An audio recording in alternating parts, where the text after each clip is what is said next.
Vanderpump Rules Absinthe-minded Season 6 Episode 4 Editors rating 3 stars previous next complete series coverage. What the hell is wrong with the men of Vanderpump Rules? A party boat invaded by brain-dead pirates. I feel like we're stuck in a Rube Goldberg machine of cheating, where they do something stupid, lie about it, get found out, barely assuage the tears of the wronged partners, and then do it all over again so that everyone can pout, complain, wail, and drown the sorrows in a never-ending whirlpool of sadness and regret. First, we must continue to deal with Jax and his dalliance with Faith, which nearly splintered his relationship with Brittany, though they continue to soldier on. This hour starts with the girls waking up on Brittany's couch in their identical glasses that are uniquely wacky in their own special ways. They slept over because they were having a fuck Jax party and spent the night with Brittany in case he were to show up in the middle of the night and try to apologize once again.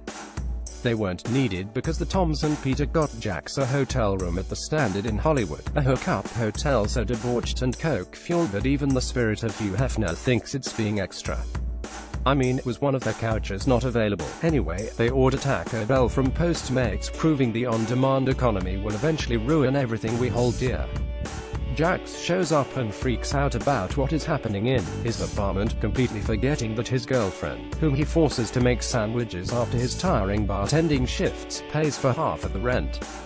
This is part of Jax's problem right there. He can't get from a me place to a we place and include Brittany in his idea of himself as a person. Also, there is the problem of Faith's place, which he keeps visiting, much to the regret of a certain 93-year-old woman with a foot fetish.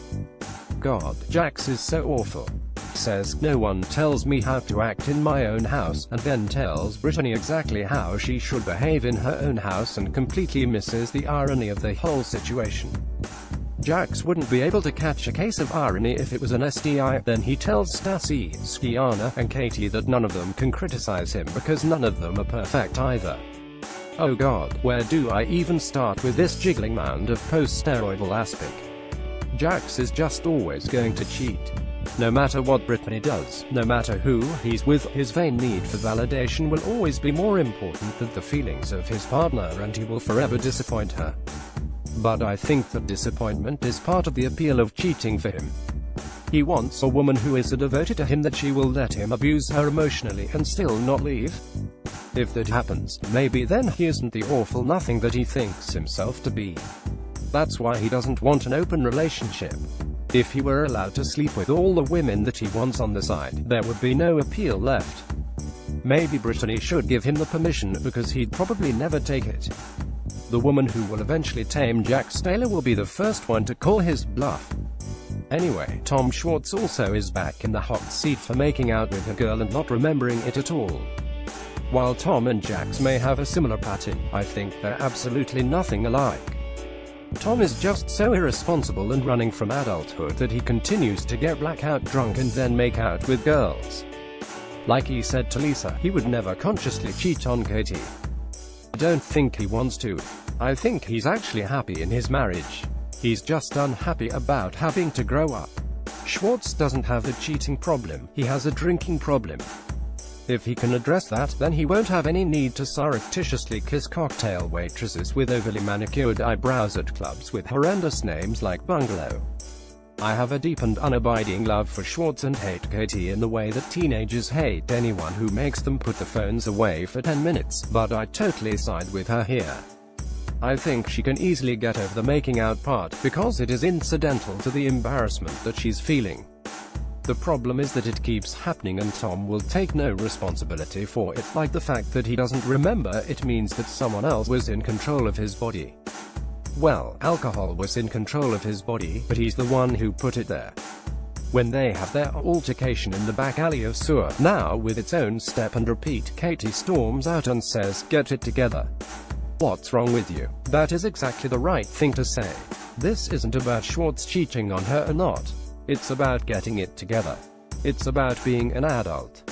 This show is ultimately about the struggles of a bunch of hot 20-something party people trying to adjust to adulthood. Out of all of them, Tom is the furthest behind. He may have gotten married, but he still wants to live that fraternity lifestyle where consequences are null and void because he drank his body weight in Goldschlager. Of course, the info about Tom making out with some girl comes courtesy of Lala, who is mad that Katie made fun of her relationship with this married guy again. Lala tells Ariana and Skiana about Tom making out with her friend in the hopes of breaking up Tom and Katie. This is a horrible plan. Ultimately, Katie is always going to side with Tom. Even if she's pissed off for a while, she'll forgive him and the anger will have to go somewhere. It is going to be directed right back at Lala, and that fight will not be about Tom's drinking problem. It will be about Lala's shutting her face problem. Oh great, we have yet another year of everyone hating Lala coming. Oh I can't really care about that, just like I can't care about Jackson DJ James Kennedy ESQ. Drinking absinthe. Now, I have never done absinthe, but I have done enough hallucinogens to think that it doesn't really work. Of course it's potent, but really, can it be that insane? I've taken 6 stabs of LSD at once and not lost my shit like these two did off of one pale green shot that was legally provided in a California bar. It can't be that insane. I also can't care about Stassi planning this stupid party and finding out, shocker, that having any job outside of the reality television arts is actually quite difficult. I also can't care about Lisa and Ken and whether or not they're going to have Schwartz and Sandoval as partners. We all know that this drama is only for the cameras. And as for the negotiations, they actually got a better deal out of this. They were going to get a 10% stake for $120,000, but they walked away with a 5% stake at $50,000. That's a $10,000 savings. What kind of shifty business people are Lisa and Ken anyway? What I can care about is Tom Sandoval, who was crestfallen when he heard the news about Schwartz at the MO's birthday party. He came out into the back alley to find Schwartz sitting in one of the chairs with a fabric pot marked with cigarette burns, his head between his legs and his fountain of messy hair pointed toward the grease-slicked asphalt. "Is it true?" Sandoval asked. "Yeah," Schwartz said. "I think it is. I told you, if you're going to kiss someone other than Katie," Sandoval snarled, "it's going to be me." He stared down at Schwartz, who lifted his head, unable to meet his friend's glare.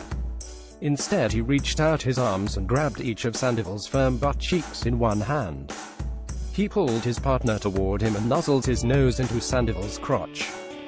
He could feel the contours of his package against his face, could feel the slow boiling of Sandoval's blood in his member as he expelled his hot, blasty breath onto it.